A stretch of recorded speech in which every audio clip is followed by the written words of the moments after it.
Hi, my name is Jackie and welcome back to my channel. I am super excited today because this happened to land on my doorstep today. You can barely see it, but it's my Bird and Blend order. I actually put in this order like almost a month ago. And because of all of the shipping delays, it was just delivered to my doorstep today. And sort of in the absence of this tea, I may or may not have gone on like a panic buying spree with other US based vendors. So if my tea cupboard looked bare before, it's definitely not now. This is actually going to be a super massive Bird and Blend haul slash unboxing. Well, I mean, I've technically already unboxed it, kind of. I just kind of like spread it out on the table just to like get a sense of just how much tea I purchased. First things first, they included some free samples. So I have Earl Grey cream, mochi tea, and some of their ice cream matcha. Also, so everybody says to in the little comment box, ask for free samples, and they will usually give you a free sample. So I did. I asked whoever was packaging my box up if they could slip me a sample of their favorite blend. Now, honestly, I was expecting just a single serving. They gave me a whopping 20 ounces of peppermint cream. So I am really excited, and this is really interesting. This is a blend of milk oolong, peppermint, and cocoa shells. I don't think I would have ever thought to pick this one out on my own. So I'm pretty excited that I get to try this. So I think one of the things that Bird and Blend is really well known for is their matchas. They're really creative flavored matchas. So I got a mix and match, and if I can get this open, I'll show you what it is. I'm gonna have to peel the sticker off. I'm sad. I placed this so long ago, I don't even remember what I purchased. Okay, so in this little tube, they have, let's see, a little recipe card for how to make a matcha latte, sort of in the design of an Instagram photo. They also included instructions on how to make matcha on the go for the office and how to make matcha the ceremonial way. So that's really cool. Oh, I think I got matcha all over my hands. That's okay. Or maybe it's printer ink. I mean, that's kind of dark and gray. That's pretty cool that they include little instructions in this little tube for people who have never had matcha before. I feel like it makes exploring different types of tea a little bit more accessible. Now, what did I get? I don't even remember. So I got Black Magic Matcha, which now makes sense why the powder on the cards was gray. And this is charcoal or activated charcoal, cocoa, and matcha. And let me tell you, my closet goth heart is like really excited about this. I also got a lemon matcha, orange matcha, salted caramel matcha. Oh, and another ice cream matcha. So I get double the ice cream matcha, but that's okay. Hopefully I like it. And then even though Easter was many moons ago, I did get their Teaster gift box. So the Teaster box came with 5 different blends, and it features Easter egg nests, cream egg, hot cross bun, carrot cake, and simnel cake. I am nervous and enticed by cream egg. I mean, first, cream eggs are delicious, but this has jasmine blossom in it, and I'm not the biggest fan of jasmine, and I'm having a hard time wrapping my head around how jasmine and chocolate taste together. But I've heard nothing but positive things about cream egg, so I'm kind of excited, but also kind of nervous. And then the rest of the teas that I don't even remember what I bought. Oops. So this first batch of teas I'm going to share with you is teas inspired by British desserts. I'm really excited because, of course, I binge watch The Great British Bake Off, and of course I want to taste literally everything that's on that show. So I'm gonna kind of do it in tea form, I guess. First we have Vicky's sponge cake, which looks like it's black tea, raspberry, and coconut flavored. We have chocolate digestives, which you can buy these in the store here in the US, and I have had chocolate digestives, and they're really good. I'm nervous about this one though, because I don't know what fenugreek is. And there's also licorice in it, and I'm assuming that's like licorice root. I like licorice, like I like black licorice. So like licorice as an anise flavor. I'm wondering if this is more licorice root, which I'm not a fan of. So while I'm like really excited because I like me some chocolate digestives, I'm actually nervous about some of the ingredients that are in here. I gotta do some research on fenugreek. I may not be diving into this one right away. Next we have Enchanted Narnia, and I do believe this one is inspired by Turkish delights. And I love Turkish delights. They are one of my favorite candies. You can't really find them here very easily where I live. However, my husband's uncle lives in Australia, and he always brings me back like gigantic things of Cadbury chocolates, and there's always extra Cadbury Turkish delights, so I'm really excited about this one. Next we have a cherry bakewell, which I feel like is another one of those like really super duper famous UK desserts, so I'm excited about this. I believe this is like cherry and almond. And then a rhubarb and custard. I love both rhubarb and custard, so I don't see how I can go wrong with this one.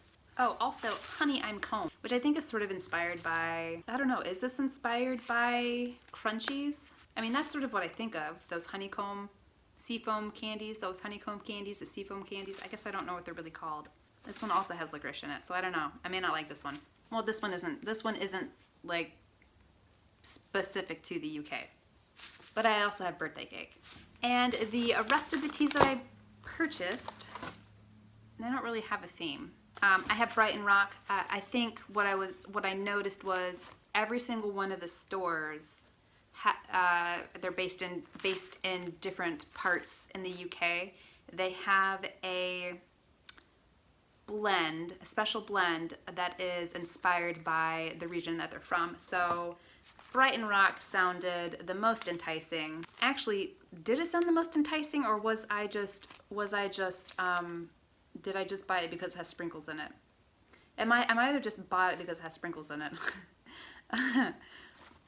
And then we have some bonfire toffee, because I do love me some lapsang souchong. So I love smoky teas.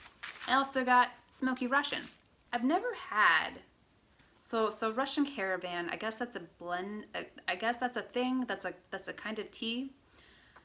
I've never had it before. I don't know if this is like a spin on Russian Caravan, or if this is Russian Caravan just by another name. But this is another smoky tea, so I'm excited. I have some coffee pu'er. Now, I know Tea with Jan raves about the coffee pu'er from David's Tea. I have no idea how this even compares. I've never had the coffee pu'er from David's Tea. However, I thought I would give this one a go. I do love me some coffee. I can do pu'er. Next, we have Honey Be Beautiful. It's got honey bush in it, so I couldn't resist it. I mean, that's probably literally the only reason why I bought it. I don't know anything about what nettle leaves taste like. I also have coconut milk oolong. So this is another milk oolong base with coconut pieces in it. Then I have Nearly Nirvana. This is probably the tea that I am least excited about, because this one has both white tea and jasmine blossoms in it. And historically, I don't really get along with either of those things. However, I feel like this one I see time and time again as highly recommended. So I wanted to experience it for myself and figure out why. Next, I bought a Dozy Girl. I don't really have a lot of like nighttime teas in my collection, so that was probably why I reached for this one. I mean, I love chamomile, lemon verbena is really nice, rose petals, of course, lavender, yes. I mean, this just sounds like really perfect for springtime, but also really perfect for the evening. Also, I think they had sticky chais on their website. I almost bought them, but I did not. Why did I not? I think probably cost was a factor. I was just trying to get as much tea sent to me as I possibly could within my specific budget, and their sticky chais just ate up too much of that budget. So I did get Mowgli's fire chai though.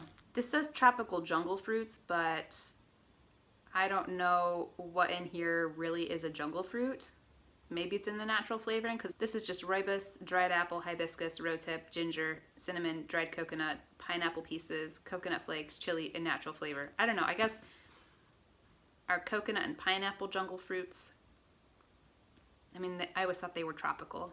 When I say tropical, in my mind's eye, I'm saying they're at the top of palm trees on a beach somewhere. But I guess there are rainforests and jungles that are literally in the tropics region of the world. And of course, this order would be incomplete without a couple of breakfast blends.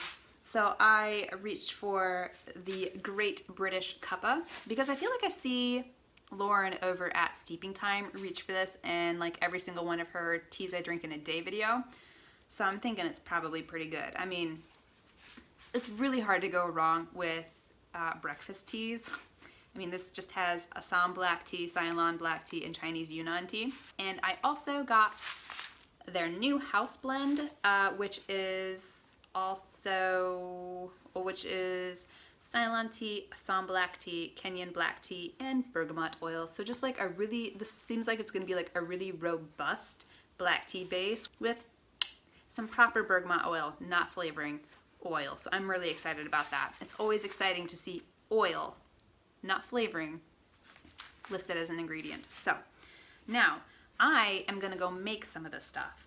What am I gonna make? I don't know.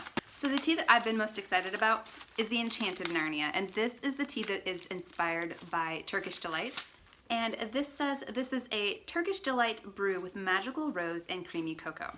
And can we, for a second, just admire this blend? This is a blend of rosebuds, cocoa shells, rose petals, lemongrass, and raspberry leaves. And it just smells like exactly like a Turkish Delight. I mean, have you seen a more beautiful blend? I mean, honestly, have you seen a more beautiful blend? If you have, let me know in the comments below what that beautiful blend is. I really want to know. So we are fans of the Enchanted Narnia, because you just heard my son slurping at the tea.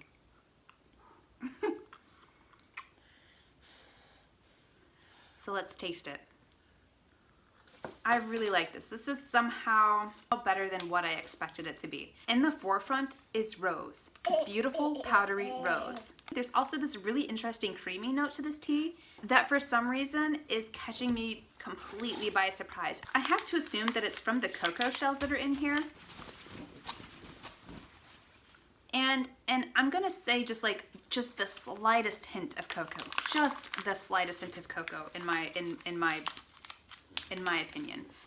You know what, I'm really happy right now. I mean, I'm happy that this finally showed up.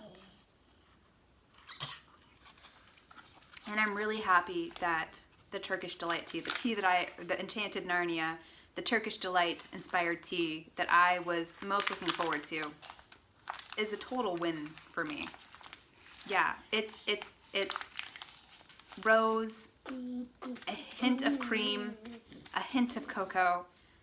It's beautiful. I'm excited. I'm really excited to dive into the rest of these blends. I feel like today, for the rest of the day, I'm just gonna be like taste testing Bird and Blend teas. So have you guys ever tried Bird and Blend before? If you have, let me know what your favorite blends are in the comment box below. And as usual, if you enjoyed this video, please consider liking and subscribing, especially if you want to check out more Bird and Blend recs as I work my way through my massive tea haul in these next couple of weeks. And I hope to see you guys again soon. Bye.